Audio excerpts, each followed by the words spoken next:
Frase de Montaigne, esa con la que hemos empezado: nadie está libre de decir estupideces, lo malo es decirlas con énfasis. Creo que retrata muy bien a algunos protagonistas de la semana, desde el presidente canario Clavijo a Florentino Pérez, pasando por Ayuso. Aquí un resumen de las perlas de la semana.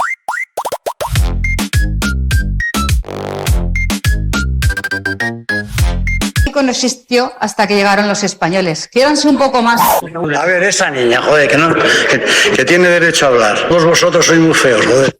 Veis todos el lío que tiene el Bernabéu con el ruido en los conciertos y demás, que acabaron en la audiencia provincial. Pues bien, audiencia provincial, por eso se han quedado sin una parte de ingresos que tenía prevista el Bernabéu importantísima, ¿no? Y aquí ha entrado Ayuso, que se ha comprometido a aprobar una ley que permita llevar a cabo esos conciertos para exonerar también a las promotoras. Entonces no sé qué va a ocurrir, porque, claro, la gente que vive en los aledaños del Bernabéu seguramente es un buen caladero de votos también de la señora Ayuso, entonces no sabemos qué va a ocurrir, ¿no?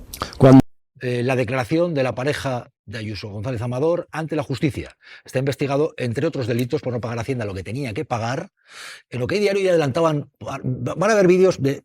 Vean lo siguiente, la pareja de Ayuso, que no pagaba a Hacienda lo que tenía que pagar, declarando ante la justicia, hablando de que es que le querían matar. Vean. Alberto González Amador intenta defenderse ante el juez. Hablando con la gestora me dice, oye, siendo tú quien eres, deberías buscarte a alguien fuerte porque van a venir a matarte. De las acusaciones de fraude fiscal y falsedad documental que pesan sobre la pareja de Ayuso. Aquí no ha habido ni tramas ni nada de lo que se está intentando hacer desde la Moncloa. El empresario fue procesado por estafar supuestamente más de 350.000 euros a Hacienda. Es falso que sea él quien debe a Hacienda, sino que es Hacienda quien le debe los casi 600.000 euros a pagar. Un caso que derivó en la inhabilitación del entonces fiscal general del Estado por un delito de revelación de secretos. O me voy de España o me suicido. Tras la filtración de un correo electrónico en el que la defensa de González Amador admitía los delitos. Plantea en esta declaración por parte de González Amador, pareja de Ayuso, poco menos que iban a por él para una intención de matarle porque era pareja de Ayuso, o qué es lo que se plantea. Esther, ¿qué tal? ¿Cómo estás? Buenas tardes. Hola, buenas tardes, Jesús, ¿cómo estás? Bueno, esta declaración de González Amador pone el foco en que él, por ser pareja de Ayuso, ¿irían a matarle por esto o era por no pagar Hacienda? ¿De qué estamos hablando? Hombre, dudosa ese testimonio, porque en la agencia tributaria, cuando alguien incrementa de una forma tan considerable su patrimonio y sus ingresos, como lo hizo González Amador, pues salta una alarma y abren una inspección fiscal. Cuando la agencia tributaria le reclama a González Amador las explicaciones pertinentes y la justificación de esas facturas presuntamente falsas que presentó para no tributar lo que le correspondía después de haber dado el pelotazo de los 2 millones de euros después de la venta de mascarillas en pandemia, se estima que el fraude fiscal supera los 120.000 euros en cada uno de los ejercicios por los que había tributado en el impuesto de sociedades. Y a partir de ese momento ya no es la agencia tributaria quien investiga, puesto que esos 120.000 euros se consideran, según la ley, delito penal. Y ya son los tribunales de justicia. Por lo tanto, cuando se conoce que este señor era pareja de Isabel Díaz Ayuso, la investigación ya estaba en manos de los tribunales y no de la agencia tributaria. Por lo tanto, estos argumentos absolutamente peregrinos que ha dado él ante el tribunal, como los dio en su día Isabel Díaz Ayuso, todo el gobierno de la Comunidad de Madrid y el propio Miguel Ángel Rodríguez, que llevan 2 años trabajando en la defensa de González Amador, aparte de ser peregrinos, son rotundamente falsos. Una pequeña muestra de las estupideces dichas enfáticamente, ¿no? Así con énfasis, como decía Michel de Montaigne. Bueno, contadme de lo que habéis escuchado esta semana, qué es lo que os parece más bochornoso. Lo de Madrid me da risa y me indigna, y ya lo de Florentino pues está fuera de mi jurisdicción, así que eso ya no entro. Pero creo que ella quiere dar esa sensación de que se mide, que Madrid le queda pequeño, o sea, que realmente esto de Madrid es ridículo, que ella, una persona tan digna como ella, esté metida en temas como la vivienda en Madrid y tal. Ella tiene que medirse compararse con Sánchez en España y con Sheinbaum, y con Trump también, etcétera. O sea que su nivel es otro, ¿no? Y entonces eso es parte del discurso que hay aquí, pero claro, les ha estallado en la cara. Yo creo, sinceramente, soy el primero que no tengo problema en hablar de Ayuso, pero creo que no hay que seguirle el juego, o sea, que no hablar en sus propios términos. Ella ha hecho el ridículo, y como ha hecho el ridículo, ha salido hacia adelante victimizándose para intentar salir de esa situación. Y es una situación que es embarazosa para ella, embarazosa para todo el resto del PP, que realmente les ha salido un juguete roto. Era alguien que les alegraba la fiesta, era una persona que les animaba y les daba un tono de color también para tratar a la extrema derecha y venía más o menos bien, y de repente eso les ha estallado, y en este momento es un personaje patético que avergüenza a toda la parte seria de la derecha que todavía queda en este país. Y que compromete, las inversiones y los negocios de España eso en México. Es importante. También. Mira, me gusta que digas eso porque estoy de acuerdo. Porque ella lo vende al revés, pero no. Claro. Ella hace unos ataques a México, España tiene más de 3.000 millones en activos hoteleros en México. La Riviera Maya está controlada por los empresarios españoles. Claro, y es una inversión espléndida de empresarios españoles hoteleros que evidentemente trabajan sobre un país que tiene su parte de inseguridad, es indiscutible, pero que en otros ámbitos no la tiene y que se puede perfectamente ir de vacaciones a México y forma parte de su turismo de llegada, de acogida, ¿no? Y esa industria del turismo está basada en buena parte en la industria española. Que Ayuso dispare contra eso para proteger su propia reputación o lo que le quede de reputación es parte del escándalo, ¿no? Para acabar con el tema. 10 segundos, porque hace mucho tiempo que la derecha española decidió que había una carrera para ver qué nación era más antigua del mundo, y para explicar que México no era un país, una nación, no, ella va como que España ya lo era en el siglo XV, cuando sabemos que hay un acuerdo historiográfico muy importante sobre ese tema de la nación. Pero es una carrera, es demostrar y reinventar la historia y echársela a los demás diciendo esto eran razas inferiores, pueblos que no existían como nación. Entonces, claro, desde ese punto de vista, ¿qué historia explicas? Por vergüenza la ignorancia. No, estamos todos de acuerdo en que habría que conseguir que la ignorancia vuelva a dar vergüenza, pero no estamos en ese camino, ni mucho menos. Pero sí da vergüenza ajena, ¿no? Escuchar ciertas cosas. Sí, pero como la vergüenza ajena va por barrios. Sí, justo a eso iba yo, ¿no? Como determinadas personas, y estos 3 ejemplos que habéis puesto, creo que son palmarios, de tanto estar rodeados de periodistas, asesores, círculo político, familiares, entorno de su clase social, etcétera, que les refuerzan su posición, no se dan cuenta que hay un mundo allá afuera. ¿Y qué sucede? Que en el caso de Ayuso en concreto, cuando ese mundo se va a otro país, se da cuenta de que todavía el ridículo es mayor, ¿no? Que es lo que sucede cuando sales de esa zona de confort donde pues los medios te miman, donde pues parece que está todo controlado, no hay disidencia, porque además tú te encargas, ¿no?, de sacar de en medio incluso a la gente de tu propio partido que te enmienda la plana, y te vas a otro país. Además, un país que, si hay un país sensible con las injerencias de los extranjeros opinando de su política y de su historia, es México, que hasta tiene un artículo constitucional, el 33, que permite la expulsión de los extranjeros. Y lo dice Arantxa Tirado, que ha trabajado años en la Embajada de México, quiero 5 dejarlo años claro. En la 5 Embajada años de en la España Embajada. en México, Sí. Donde también llegó un representante español que mandó un exministro de Educación a decir que México era la nueva España y que México tal, y acabó echándolo el propio Partido Popular, o sea, por las presiones diplomáticas. Esto no lo he contado nunca, pero bueno, se podrían hacer muchas historias, pero ese no es el punto. El punto es que tú no puedes, lo primero, irrespetar a otro país, lo que ha dicho Julián, el tema de la diplomacia, más allá de que tu lectura histórica no se sostenga, ¿no?, desde la seriedad de los datos y del contraste de documentos y demás. Pero es que la señora Ayuso, no contenta con todo lo que ha dicho a su regreso, aparte de lo que dijo allí in situ, que es todavía más afrenta,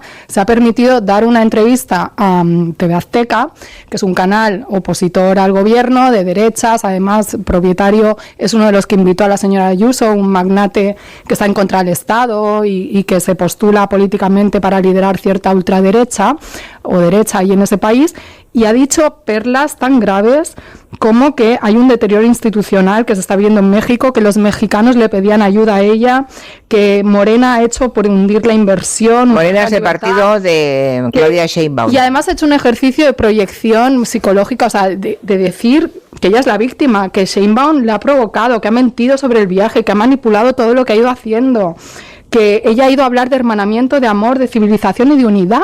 ¿Y cómo es posible que le hayan respondido así? O sea, por favor, ¿no? O sea, hablando de disociación entre tu realidad y la que ve el resto de la humanidad. Algo sí que me gustaría comentar. Sí, de que, pues venga, metamos el tema de México porque afecta como historiador. Es verdad que México no existía en 1492. No es verdad, pero aparte lo que no es verdad es que tú tienes que ajustar, lo que no es verdad es que tú tienes que ajustar tu pasado, de forma que sea glorioso para que te case con el presente. Eso es lo que no puede hacer nunca un político.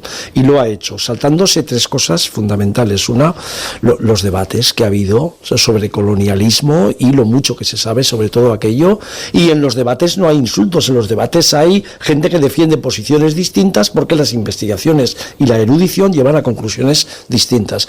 En segundo lugar, no sabe lo que es la diplomacia entre países importantes, que hace poco estuvo el rey allí, ¿no? Gente que es de orden, porque claro, si lo hubiera hecho una persona subversiva, pero es que ella dice que es de orden, el tema de la diplomacia. Y en tercer lugar, qué forma realmente de enseñar a la gente que en vez de poner conocimiento, lo que estás poniendo son insultos, ignorancia, cuando has tenido todos los privilegios, al menos de que un asesor te asesore bien para no decir esas cosas. Así que la ignorancia, como yo digo muchas veces, voluntaria, practicada por esta gente, es la peor enseñanza que se puede hacer. Ayuso ha planteado que es que todos le debemos mucho a Florentino. No sé a qué se puede referir cuando hacía estas declaraciones Díaz Ayuso. ¿Qué está ocurriendo ahí con Florentino Pérez y esas declaraciones señalando a periodistas, poniendo en duda si por ser mujer se sabrá o no se sabrá de fútbol? Bueno, yo creo que Florentino es un señor muy poderoso, que siempre se ha llevado bien con todas las administraciones públicas y las administraciones públicas con él, porque es mucho más que el presidente de un club de fútbol. Antes escuchaba a Villarroya y, hombre, en este caso estoy con Hugo. Florentino Pérez en este país pone y quita rey, como bien saben, en el periodismo deportivo y no solo en el deportivo. Ha habido algún exdirector de medio de comunicación que en los últimos días ha recordado cómo a él le pidieron la cabeza de algún compañero que hacía información del Real Madrid.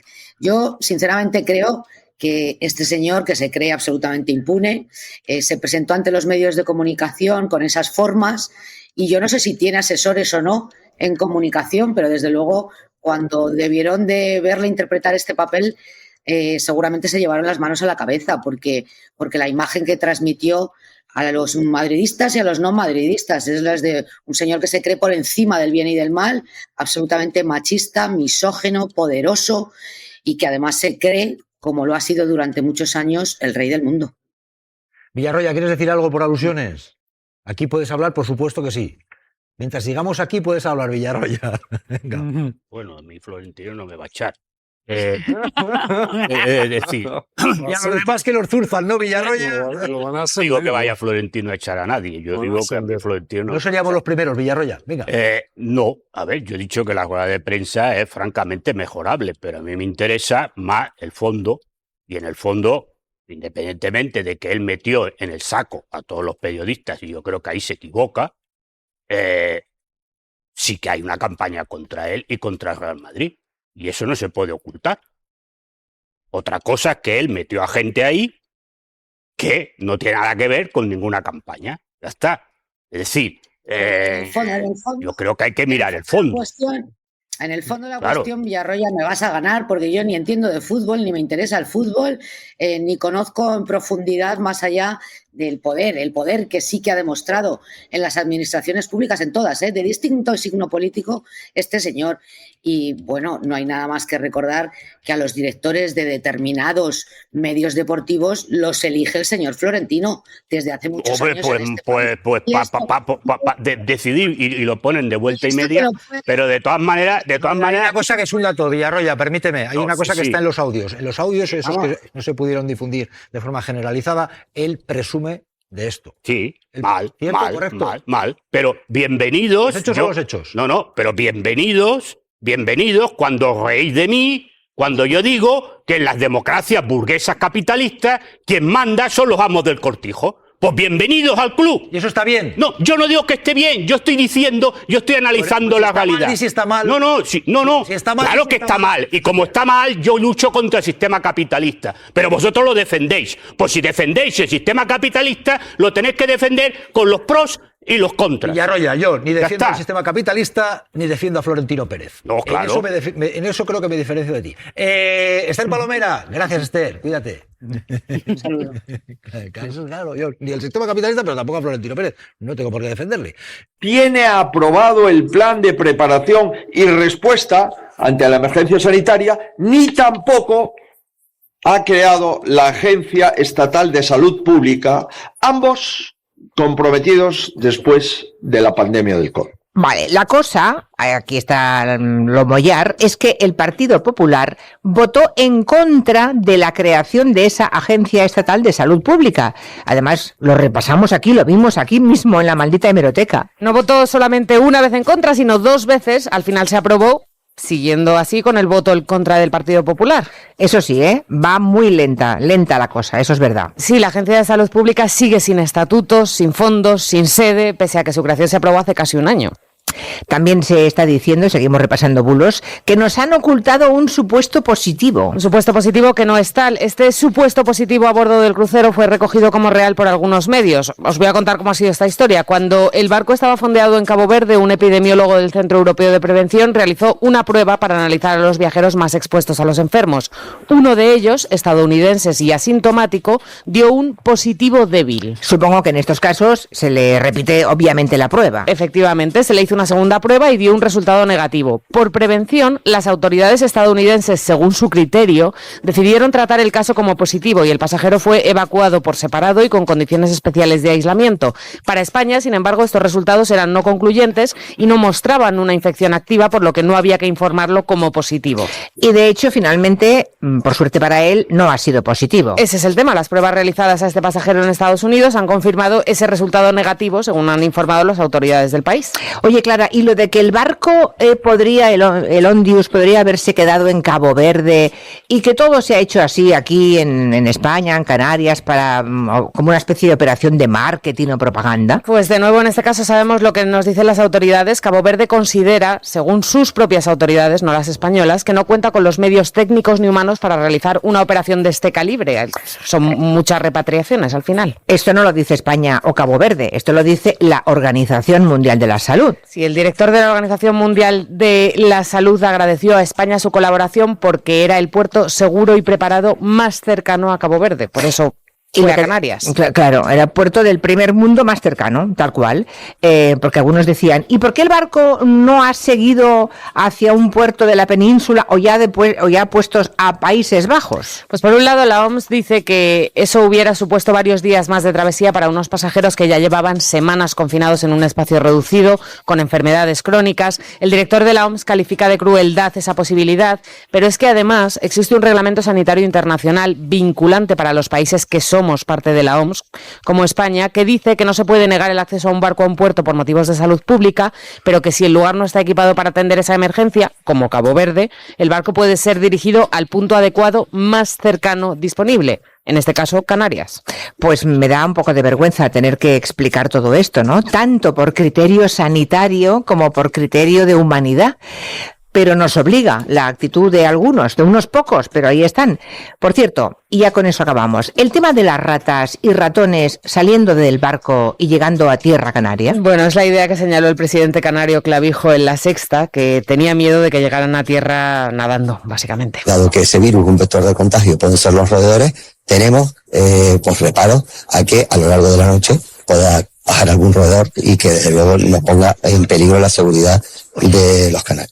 Bueno, además de que se había revisado por completo el barco y no se había encontrado ningún roedor, ¿por qué se iban a tirar al mar los ratones estando estupendamente en el barco? O sea, es una idea que Clavijo sacó de una inteligencia artificial y que fue motivo, como decíamos al arrancar a las 8, de decenas de memes para la posteridad. ¿Hay alguno que os guste más que otro? A mí las ratas de la natación sincronizada me parecen las mejores. La Gemma Mengual, sí, ahí. A mí me gustaban unas que hacían surf. También. Hoy no, ese no lo he visto. Ese no lo he visto.